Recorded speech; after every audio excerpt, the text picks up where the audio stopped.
ദൈവനാമത്തിന് മഹത്വമുണ്ടാകട്ടെ. ഇന്ന് ഈ ഒരു ദിവസം കൂടി കാണുവാൻ തക്കവണ്ണവും ദൈവ വചനങ്ങളെക്കുറിച്ച് ധ്യാനിപ്പാൻ തക്കവണ്ണവും ദൈവം തന്ന സമയത്തിന് ദൈവത്തിന് നന്ദി പറയാം. ഇന്ന് ഞാൻ നിങ്ങളോടൊപ്പം ചിന്തിപ്പാൻ തക്കവണ്ണം ആഗ്രഹിക്കുന്നതായ വിഷയം മറ്റൊന്നുമല്ല.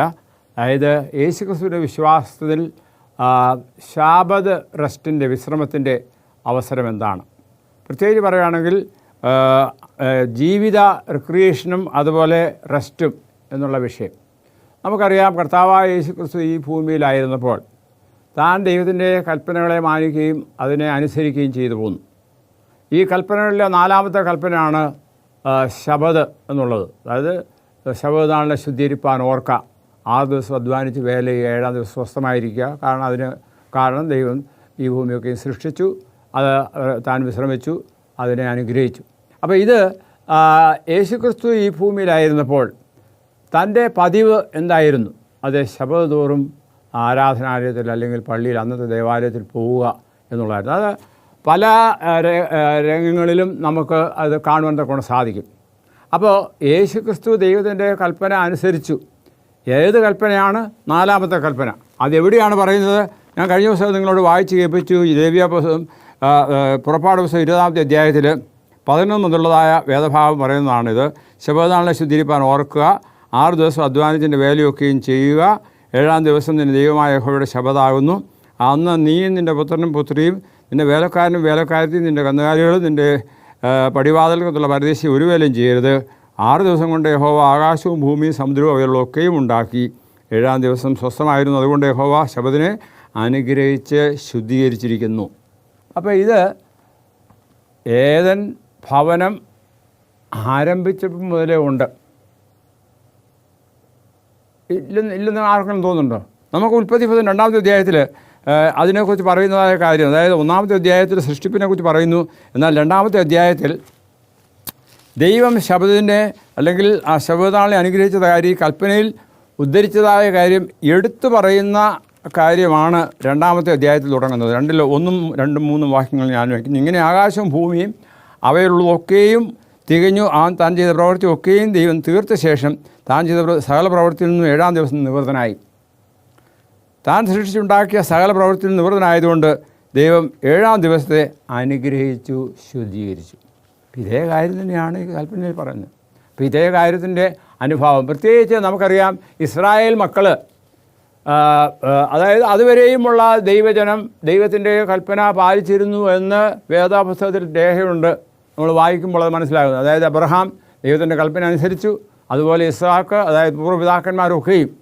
അതിനുശേഷം ഈ മിസ്രയീം ദേശത്ത് വന്നതിന് ശേഷം അവർ അടിമ വേല ചെയ്തുകൊണ്ടിരുന്ന സമയത്ത് ഇങ്ങനെയുള്ള കാര്യം ഒരു തരത്തിൽ പറഞ്ഞാൽ മറന്നുപോയി, അല്ലെ ഓർക്കാറില്ലായിരുന്നു. കാരണം അവർക്ക് സമയമില്ല.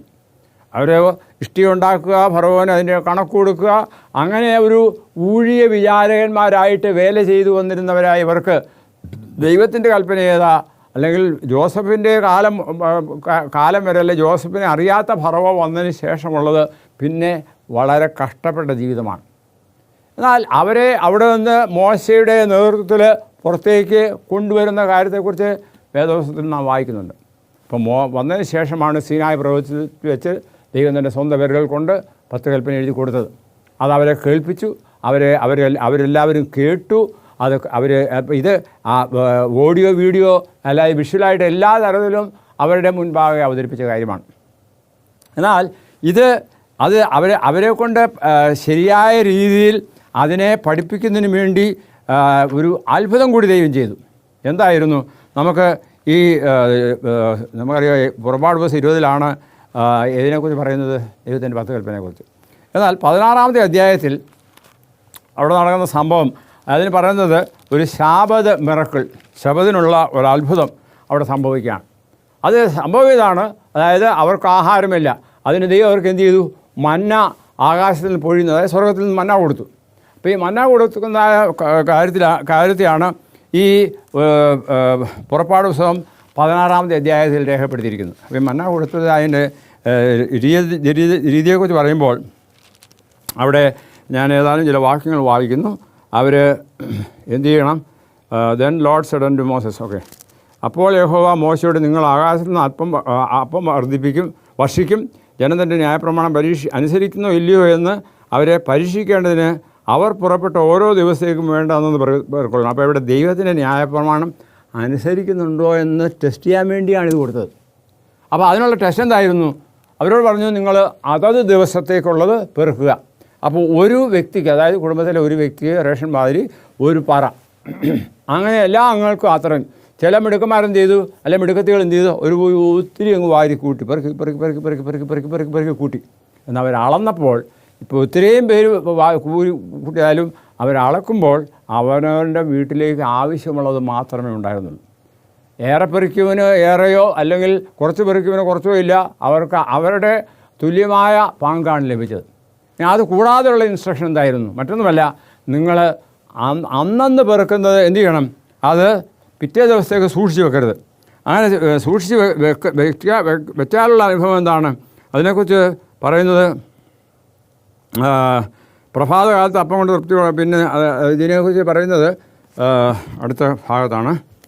അവിടെ പറയുന്നത്, ഓരോരുത്തരും ഭക്ഷിക്കാവുന്നതിലും പെറുക്കിക്കൊള്ളണം, താൻ്റെ കൂടാരത്തിലുള്ള ഏറ്റവും എണ്ണത്തിനൊത്തവണ്ണം അളക്കണം. അങ്ങനെ ചെയ്തതിന് ശേഷം പിന്നെ ചിലർ അതായത് പെറുക്കരുതെന്ന് പിറ്റേന്നാൾ ആരും ഒട്ടും ശേഷിപ്പിക്കരുതെന്ന് മോശ പറഞ്ഞു. അതായത് പിറ്റേന്നാളത്തേക്ക് ഒട്ടും ശേഷിപ്പിക്കരുത്. എന്നാൽ ചിലരെന്ത് ചെയ്തു, മിടുക്കന്മാർ വിചാരിച്ചു കുഴപ്പമില്ല, അത് സൂക്ഷിക്കാമെന്ന് കരുതി. പക്ഷേ അത് പിന്നെ പറയുന്നുണ്ട്, പിറ്റേന്നാളത്തേക്ക് സൂക്ഷിച്ചു, അത് നാറിപ്പോയി. അല്ല, ഇത് നേരത്തെയുള്ള കാര്യമാണ്. അതായത് ഇടങ്ങഴി പെറുക്കുക, പിറ്റേ ദിവസം സൂക്ഷിക്കണമെന്ന് പറഞ്ഞു. പിറ്റേ ദിവസം കൂടെ സൂക്ഷിച്ച് വെച്ചത് നാറി പുഴുത്തു എന്ന് പറയുന്നുണ്ട്. എന്നാൽ 6-ാമത്തെ ദിവസം അവരെന്ത് ചെയ്യണം? ഇരട്ടി പങ്ക് പെറുക്കണം. അപ്പോൾ ഈ ഇരട്ടി പങ്ക് പെറുക്കിയത് 6 ദിവസം നിങ്ങൾ പെറുക്കണം. ശബത്ത് ദിവസത്തിൽ അതുണ്ടാകില്ല. 7-ാം ദിവസം ജനത്തിൽ ചിലർ പെറുക്കുവാൻ പോയെങ്കിലും അവിടെ കണ്ടില്ല. അതുപോലെ ഈ 6-ാം ദിവസം വെച്ചത് അല്ല 6-ാം ദിവസം പെറുക്കിയത് 7-ാം ദിവസത്തേക്ക് വെക്കുമ്പോൾ അത് പുഴുത്തതുമില്ല, നാറിയതുമില്ല. അപ്പം അങ്ങനെ ഒരു അത്ഭുതം അവർ കാണുകയുണ്ടായി. അതായത് ഇവിടെ പറയുന്നത്, രാവിലെ തോറും അവനവന് പെറുക്കുക, പിന്നെ അത് ഉരുകിപ്പോകും. എന്നാൽ 6-ാം ദിവസം അവർ ആളൊന്നിന് 2 ഇടങ്ങഴി ഇരട്ടി ശേഖരിച്ചു. അപ്പോൾ സംഘപ്രമാണി എല്ലാവരോടും മോശ പറഞ്ഞതിങ്ങനെയാണ്, നാളെ ശബതാകുന്നു, നിങ്ങൾ പാചകം ചെയ്യാനുള്ള പാചകം ചെയ്യുവിൻ, ചുടുവാനുള്ള ചുടുവിൻ. ഇത് 23-ാമത്തെ വാക്യമാണ്. മോശ കൽപ്പിച്ചതുപോലെ അവർ പിറ്റേന്നാളത്തേക്ക് സൂക്ഷിച്ച് വെച്ചു, അത് നാറിപ്പോയില്ല, ക്രമിച്ചതുമില്ല. അപ്പോൾ അവർ 1-ാം ദിവസം പെറുക്കി പിറ്റേ ദിവസം വെച്ചപ്പോഴത്തേക്ക് എന്ത് ചെയ്തു, അത് നാറിയെ ക്രിമി പിടിച്ചു. എന്നാൽ 6-ാം ദിവസം പെറുക്കി പിറ്റേ ദിവസം വെച്ചപ്പോഴത്തേക്ക് അത് ക്രമിച്ചതുമില്ല, നാറിയതുമില്ല. അപ്പോൾ അവരോട് പറഞ്ഞു, അന്ന് നിങ്ങൾ പാചകം ചെയ്യരുത്, അത് 6-ാം ദിവസം അതെല്ലാം ഒരുങ്ങുക. അപ്പോൾ ഇതൊരു അത്ഭുതമല്ലേ കണിശമായിട്ടും. അപ്പോൾ ആ ഒരു രീതി അവർ തുടർന്നു. പിന്നെ അതിനെക്കുറിച്ചുള്ള ഒരു പിന്നീട് നടന്ന സംഭവം മറ്റൊന്നുമല്ല, ഇവർ ഈ കൽപ്പനകളോട് അനവധിയായ കാര്യങ്ങൾ കൂട്ടിച്ചേർത്തു. അങ്ങനെ സംഭവിച്ചാണ് കർത്താവായ യേശുക്രിസ്തു ഈ ഭൂമിയിലായിരുന്നപ്പോൾ, അല്ലെങ്കിൽ കർത്താവ് ജനിച്ചതായ സമയത്ത് ഇവർ കർത്താവ് ദൈവത്തിൻ്റെ കൽപ്പന ലംഘിച്ചു എന്ന് ഉള്ള ഒരു അപവാദം പറയുകയുണ്ടായി. എന്നാൽ കർത്താവ് പറയുന്നത്, ദൈവം എന്ത് ചെയ്തു, പ്രവർത്തിച്ചു, ഞാനും പ്രവർത്തിക്കുന്നു. അപ്പോൾ അങ്ങനെ കർത്താവ് നല്ല കാര്യങ്ങൾ ചെയ്തു. അവർ പറയുന്നത് അതെല്ലാം നല്ലതല്ല, ശബദം ഇന്നത് ചെയ്യരുത്, ഇന്നത് പാടില്ല എന്നുള്ള ആ ചില വ്യവസ്ഥകളൊക്കെ അവർ കൊണ്ടുവന്നു. അത് ദൈവം പറഞ്ഞിട്ടില്ലായിരുന്നു. നന്മ ചെയ്യണമെന്ന് യേശുക്രിസ്തു പഠിപ്പിച്ചു. അപ്പോൾ ഇതെല്ലാം ചൂണ്ടിക്കാണിക്കുന്നത് ദൈവം പറഞ്ഞതിന് വിപരീതമായിട്ട്, അല്ലെങ്കിൽ ദൈവം പറഞ്ഞതിനോട് അവരുടേതായ ചിന്താഗതികൾ കൂട്ടിച്ചേർത്തതായ അവസ്ഥാവിശേഷമാണ് അവർ യേശുക്രിസ്തു ശബദ കൽപ്പന ലംഘിച്ചു എന്ന് പറയാനിടയാക്കി തീർത്തു. ഒരു പ്രാവശ്യം താനും തന്നെ ശിഷ്യന്മാരുമായി വയൽ കൂടി ഇങ്ങനെ നടന്നു പോയായിരുന്നു. അപ്പോൾ വയലിലെ വിത്ത് അല്ലെങ്കിൽ ഇത് ഗോതമ്പ് നല്ല പഴുത്ത് പാകമായിരിക്കുകയാണ്. നമുക്ക് സാധാരണ നമ്മൾ ഇങ്ങനെ വയൽ കൂടെ പോകുമ്പോൾ എന്ത് ചെയ്യും, ഉടനെ ഒരു കതിര് പറിച്ച് അതൊന്ന് തിരുമി അതിനകത്തുള്ള മണിയെടുത്ത് വായിലിരുന്നൊരു പ്രകൃതം നമുക്കുണ്ട്. അതുപോലെ തന്നെ ശിഷ്യന്മാരും ചെയ്തു. പക്ഷേ അത് ചെയ്ത ദിവസം എന്തായിരുന്നു? ശബദായിരുന്നു. അപ്പോൾ അതിനെക്കുറിച്ച് അവർ പറയുന്നതാണ്, അവരെന്ത് ചെയ്തു, കൊയ്തു, പിന്നെ മെതിച്ചു, പിന്നെ അത് ഭക്ഷിച്ചു, അല്ലെങ്കിൽ അത് തിന്നു. അപ്പോൾ ഇത് ശബദലംഘനമാണ് തീർത്തും പറഞ്ഞു. പക്ഷേ കർത്താവ് പറഞ്ഞു അതൊരു പാപമായിട്ട് കണക്കാക്കുന്നില്ല. കാരണം ഒരുത്തിന് വിശന്നപ്പോഴത്തേക്ക് ഇച്ചിരി കതിര് പറിച്ചു, അത് തിന്നു, അത് ഒരിക്കലും ഒരു ദോഷമല്ല എന്നാണ് കർത്താവ് പറഞ്ഞത്. അപ്പോൾ ഇതുകൊണ്ട് നാം മനസ്സിലാക്കുന്നത്, കർത്താവ് ദൈവത്തിന് വിരുദ്ധമായി കൽപ്പനയ്ക്ക് വിരുദ്ധമായിട്ട് ഒരു കാര്യവും ചെയ്തില്ല. പക്ഷേ അവരെന്ത് പറയും, ലംഘിച്ചു. അതിങ്ങനെ പല സംഭവങ്ങളുണ്ട്. പക്ഷേ ഈ ശബദിൻ്റെ അനുസരണത്തിൽ ശബദ് കൊടുത്തത് എന്തിനു വേണ്ടിയാണ്? ശബദ് കൊടുത്തത് അവരെക്കുറിച്ച് അവരുടെ നന്മയ്ക്ക് വേണ്ടിയാണ്. അതിനെക്കുറിച്ച് ചില ഏതാനും കാര്യങ്ങൾ ഞാൻ നിങ്ങളെ ഓർപ്പിക്കുകയാണ്. ഒന്നാമതായിട്ട് ശബത്ത് എന്തായിരുന്നു? അത് സൃഷ്ടിയുടെ ഓർമ്മ ദിവസമാണ്. എന്തിൻ്റെ ഓർമ്മയാണ്? സൃഷ്ടിയുടെ ഓർമ്മ. 6 ദിവസം കൊണ്ട് ആകാശവും ഭൂമിയും സർവ്വവും സൃഷ്ടിച്ചു എന്നത് ഓർക്കുന്നതിന് വേണ്ടിയുള്ള ഒരു ദിവസമാണ്. അപ്പോൾ ആ ഒരു ദിവസം, അതായത് 6 ദിവസം അധ്വാനിച്ച് വേല ചെയ്യുക, 7-ാം ദിവസം അവർ ആരാധനയ്ക്കായിട്ട് പള്ളിയിൽ കൂടുന്നു, അല്ലെങ്കിൽ അവർ സിനഗോഗിൽ കൂടുന്നു. അത് കൂടുമ്പോഴൊക്കെ ഇവർ ഓർക്കേണ്ടതാണ്, ഞാൻ ദൈവത്തിൻ്റെ ഒരു സൃഷ്ടിയാണ്. ഈ കാണുന്ന ചരാചരങ്ങളൊക്കെയും ദൈവത്തിൻ്റെ സൃഷ്ടികളാണ്. അപ്പോൾ അത് സൃഷ്ടാവിനെ ഓർക്കുക. അതാണല്ലോ കൽപ്പനയിലും പറയുന്നത്. കൽപ്പന എന്താണ് പറയുന്നത്? 6 ദിവസം കൊണ്ട് യഹോവ ആകാശവും ഭൂമിയും സർവ്വവും സൃഷ്ടിച്ചു. താൻ സൃഷ്ടാവാണ്. അതിൻ്റെ ഒരു അടയാളമാണ് ഏത്? ശബത്ത്. ഇനി അത് മാത്രമല്ല, ഒരു ഓർമ്മ ദിവസമാണ്. പിന്നെ അത് വീണ്ടെടുപ്പ് ദിവസമാണ്. വീണ്ടെടുക്കുന്ന ദിവസമാണ്. അതായത് നമുക്കറിയാമല്ലോ, 6 ദിവസം ഇങ്ങനെ പല കാര്യങ്ങളിൽ ഏർപ്പെട്ട് ദൈവ വഴികളിൽ നിന്ന് വിട്ട് പാപത്തിന് പോയ ആ ഒരു ദിവസം, അതായത് ശബത്തിന് വേണ്ടി നമ്മൾ കൂടി വരുമ്പോൾ ഒരു ഒത്തൊരുമയുടെ അനുഭവമുണ്ട്. അവിടെ എന്താണ്? ഇതുവരെ ചെയ്ത പാപങ്ങളെ ഏറ്റുപറയുകയും വീണ്ടെടുപ്പിൻ്റെ ഒരു അനുഭവം. പ്രത്യേകിച്ച് ഇസ്രായേൽ മക്കൾക്കറിയാം, അവർ 400 വർഷത്തോളം അടിമജീവിതം നയിച്ച് വന്നവരാണ്. അവർക്കതൊരു വലിയ വീണ്ടെടുപ്പായിരുന്നു. ആയതുപോലെ നമ്മുടെ ജീവിതങ്ങളിലും ഓരോ ദിവസവും നാം ദൈവത്തിൽ നടന്നു പോകുമ്പോൾ 6-ാമത്തെ ദിവസം കൂടി വരുമ്പോൾ എന്താണ്? നാം ദൈവത്തോട് നിരപ്പാകുന്ന ഒരു വീണ്ടെടുപ്പിൻ്റെ അനുഭവമാണ്. ഇനി അത് മാത്രമല്ല, ഇനിയും തുടർന്ന് വായിക്കുമ്പോൾ തുടർന്ന് മനസ്സിലാക്കേണ്ടത്, അത് നമ്മെ വിശദീകരിക്കുന്ന ഒരു കാര്യമാണ്. അതായത് നമുക്ക് വായിക്കാം എസെക്കിയേലിൻ്റെ പുസ്തകം 20-ാമത്തെ അധ്യായത്തിൽ ഏതാനും ചില വാക്യങ്ങൾ. എസെക്കിയേൽ 20, അവിടെ എന്താണ് നാം വായിക്കുന്നത്? 20-ാമത്തെ അധ്യായത്തിൽ ആദ്യം നമുക്ക് 12-ാമത്തെ വാക്യം വായിക്കാം. 12-ാമത്തെ വാക്യം ഇപ്രകാരം ഞാൻ വായിക്കുന്നു.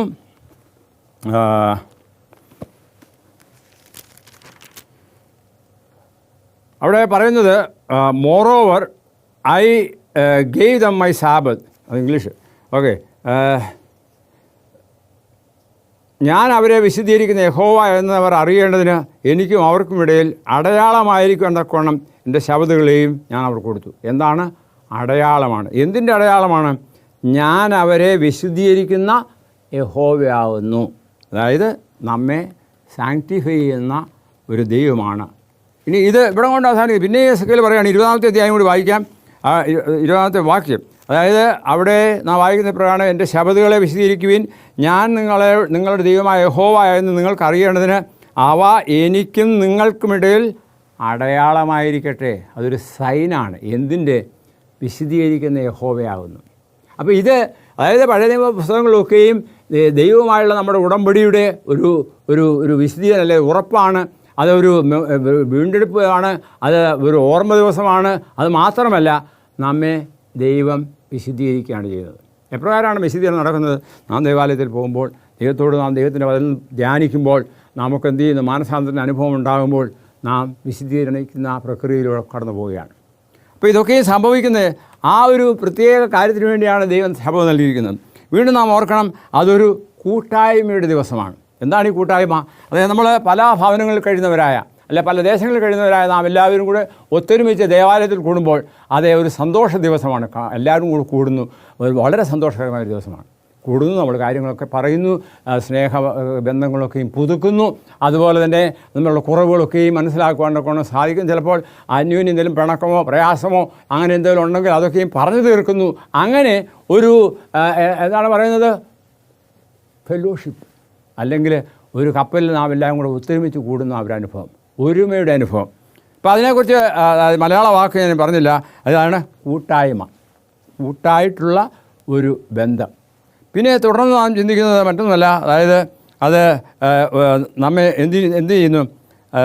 വിശ്വാസ ജീവിതത്തിലെ ഉറപ്പിക്കുക. അതായത് വിശ്വാസത്താൽ നീതീകരിക്കുന്ന ഒരു അനുഭവം. അപ്പോൾ ഇതൊക്കെയും എന്താണ്? നമുക്ക് ഈ ശബത്തിൻ്റെ കൂടിവരവിലൂടെ നമുക്ക് ലഭിക്കുന്നതാണ്. അതുകൊണ്ടാണ് ഈ ശബത്ത് പ്രാധാന്യമേറിയതാണ്, ദൈവത്തിൻ്റെ കൽപ്പനയാണ്, അത് അനുസരിക്കണം, അത് നമ്മൾ ബാധ്യസ്ഥരാണ് എന്നൊക്കെയും പറയുന്നത്. ഇന്നത്തെ കാലത്ത് മനുഷ്യൻ അതിനുവേണ്ടി സമയം മെനക്കെടാറില്ല. അവർ ലോകപരമായി ചിന്തിക്കുകയും ലൗകിക കാര്യങ്ങൾ ഏർപ്പെടുകയും ചെയ്യുന്നു. ശബത്ത് ശുദ്ധീകരിപ്പാൻ എന്ന് ഓർക്ക എന്ന് പറയുന്ന ആ കൽപ്പന തന്നെ പറയുന്നത് ഒരു മറന്നു പോകാനുള്ള സാധ്യതകളുണ്ടാണ്. ഇസ്രായേൽ മക്കൾ മറന്നുപോയി. അതുപോലെ ഇന്നത്തെ കാലത്ത് ജീവിച്ചിരിക്കുന്ന മനുഷ്യർ പലരും മറന്നുപോയി. അത് പ്രത്യേകിച്ച് പിശാച് വളരെ ശക്തിയായിട്ട്, അല്ലെങ്കിൽ വളരെ എന്താണ് പറയുന്നത്, വളരെ ചാതുര്യത്തോടെ പ്രവർത്തിച്ചു. ഏത് രീതിയിൽ?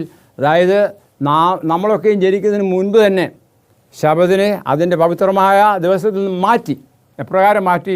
ഒരു ചരിത്രം നിങ്ങൾ പരിശോധിക്കുമ്പോൾ മനസ്സിലാകും. അതായത് കോൺസ്റ്റന്റൈൻ എന്ന് പറയുന്ന ആ രാജാവ്, അതുവരെയും ഉള്ള റോമാൻ ചക്രവർത്തിമാരെല്ലാം ഈ ദൈവസഭയോട് അല്ലെങ്കിൽ യഹൂദ മതത്തോട് വളരെ എതിരായിരുന്നു. അത് പ്രത്യേകിച്ച് യഹൂദന്മാരുമായിട്ട് അവർ ചേർന്നുകൊണ്ടാണ് യേശുക്രിസ്തുവിനെ ക്രൂശിച്ചത്. അതിനുശേഷം പിന്നെ നടക്കുന്ന സംഭവങ്ങൾ എന്ന് പറഞ്ഞാൽ സഭ വളരാൻ തുടങ്ങിയപ്പോൾ അതിനെ ഇല്ലായ്മ ചെയ്യുവാൻ തക്കവണ്ണം റോമൻ ചക്രവർത്തിമാർ പലതരത്തിലും പ്രവർത്തിച്ചു. അതിൽ പ്രധാനപ്പെട്ട ഒരു വ്യക്തിയായിരുന്നു നീറോ ചക്രവർത്തി.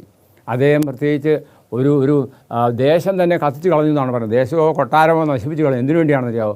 ക്രിസ്ത്യാനികൾ ചാകുന്നത് കാണാൻ, സന്തോഷിക്കാൻ, കൈകൊട്ടിച്ചിരിക്കാൻ.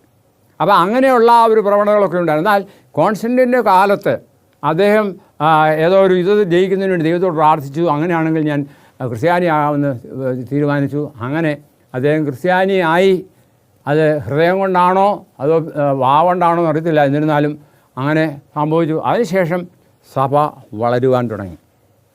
ആ വളർച്ചയോടൊപ്പം തന്നെ കോൺസ്റ്റന്റൈൻ തന്നെ ഒരു നടപടിയെടുത്തു. അതായത് എല്ലാ ഞായറാഴ്ചയും, അതായത് റോമാക്കാരുടെ പ്രധാനപ്പെട്ട ദൈവമാണ് ആര്? സൂര്യൻ.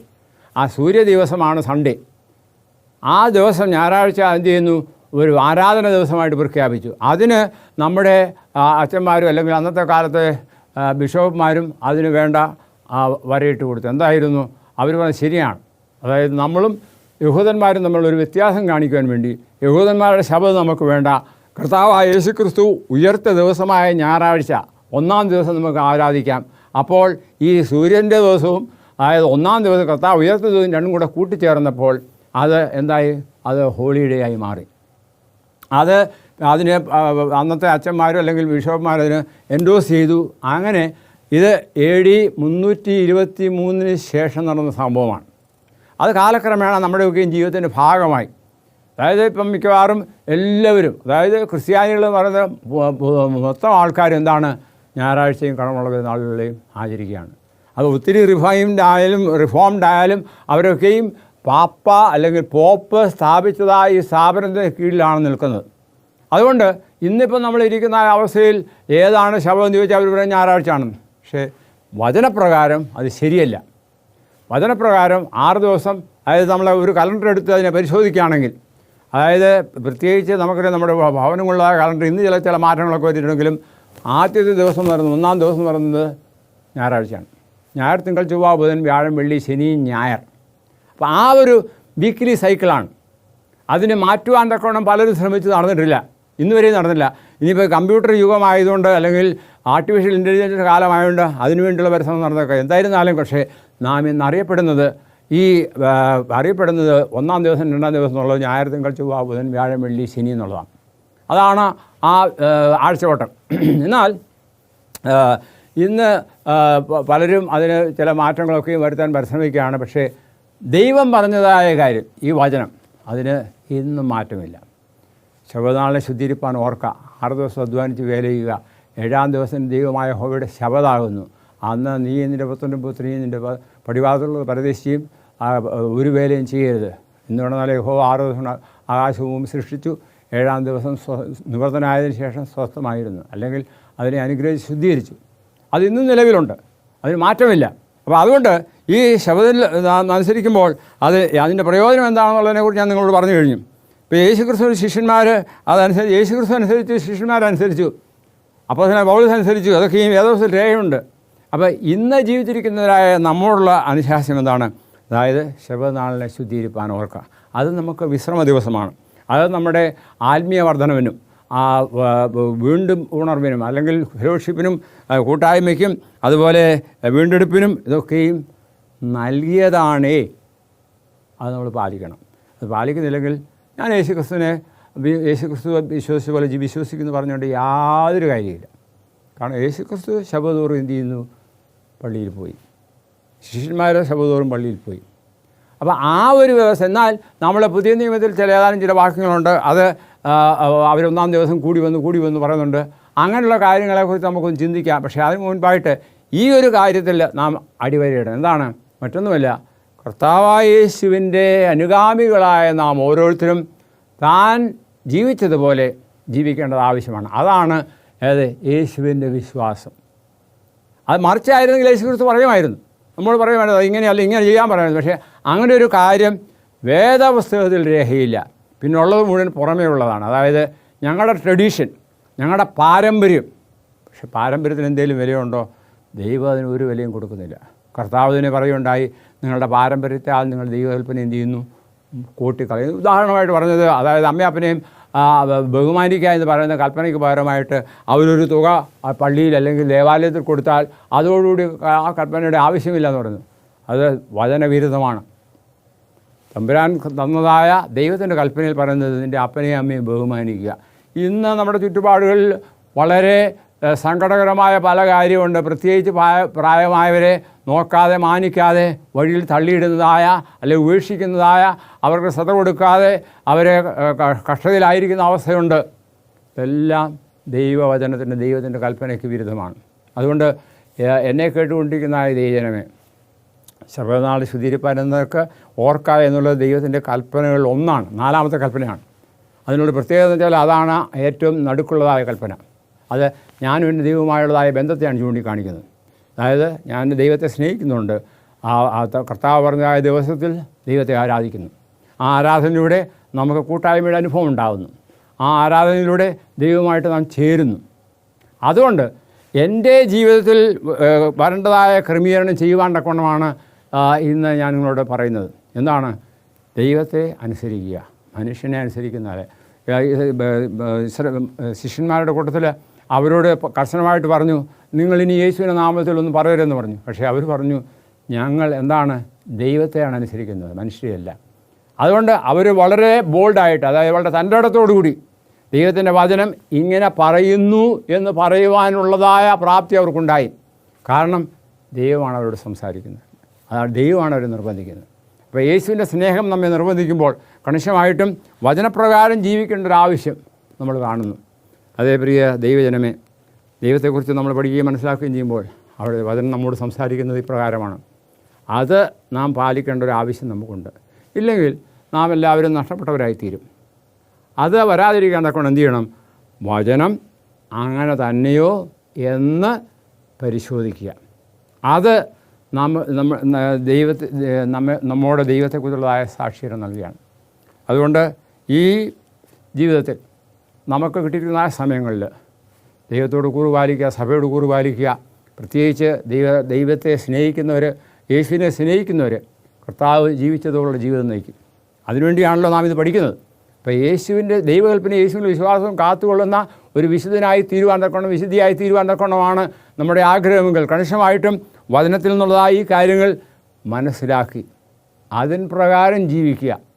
ദൈവം നമ്മെ ഓരോരുത്തരെയും അനുഗ്രഹിക്കട്ടെ, ആശീർവദിക്കട്ടെ, അതിനായി ഒരുക്കുവാൻ സഹായിക്കട്ടെ എന്ന് ഞാൻ പ്രാർത്ഥിക്കുകയാണ്. നമുക്ക് പ്രാർത്ഥിക്കാം. കരുണാസമ്പന്നനായ അടിയങ്ങളുടെ സ്വർഗീയ വാഴ്ത്തപ്പെട്ട ദൈവമേ, അവിടുത്തെ സന്നിധിയിലേക്ക് അടിയങ്ങളെ തന്നെ ഒരു പ്രാവശ്യം കൂടെ താഴ്ത്തി സമർപ്പിക്കുകയാവുന്നു. ദൈവം ഞങ്ങളുടെ ജീവിത സന്ധാരണത്തിനായി വിശ്രമം നൽകിയിരിക്കുകയാണ്. ആ വിശ്രമം ഞങ്ങളുടെ ജീവിതത്തിൽ ഉണ്ടായിക്കൊണ്ട് ആരോഗ്യമുള്ളവരായി, സന്തോഷമുള്ളവരായി, സമാധാനമുള്ളവരായിരിക്കാൻ തക്കവണ്ണം ഞങ്ങളെ അവിടുന്ന് സഹായിക്കണമെന്ന് പ്രാർത്ഥിക്കുന്നു. കരുണയുള്ള കർത്താവേ, അടികൾ പലപ്പോഴും അവിടുത്തെ വഴി വിട്ടു പോയിട്ടുണ്ട്. മടങ്ങി വരുവാൻ തക്കമുള്ള ആഹ്വാനമാണ് ഞങ്ങൾക്ക് ലഭിച്ചിരിക്കുന്നത്. അത് പാലിപ്പാൻ ഈ ദൂത് മുഖാന്തരം എന്നെ കേൾക്കുന്നവരെ സഹായിക്കണമേ. അടിയനെയും അതിനെ ഒരുക്കണമേ. അങ്ങയുടെ വരവെങ്കിൽ ഞങ്ങൾ ആദായപ്പെട്ടവരുമായി ഞങ്ങളുടെ രക്ഷകനും രക്ഷിതാവുമായി യേശുവിനെ കാണുവാൻ തക്കണം, സന്തോഷത്തോടെ സ്വീകരിപ്പാൻ തക്കണം ഇടയാക്കണമെന്ന് യേശുവിൽ കൂടി താഴ്മയോടും വിനയമായി ചോദിക്കുമ്പോൾ കൃപയോടെ കേൾക്കുമാറാകണമേ. ആമേൻ. ദൈവം നമ്മെ ഓരോരുത്തരെയും അനുഗ്രഹിക്കുമാറാകട്ടെ.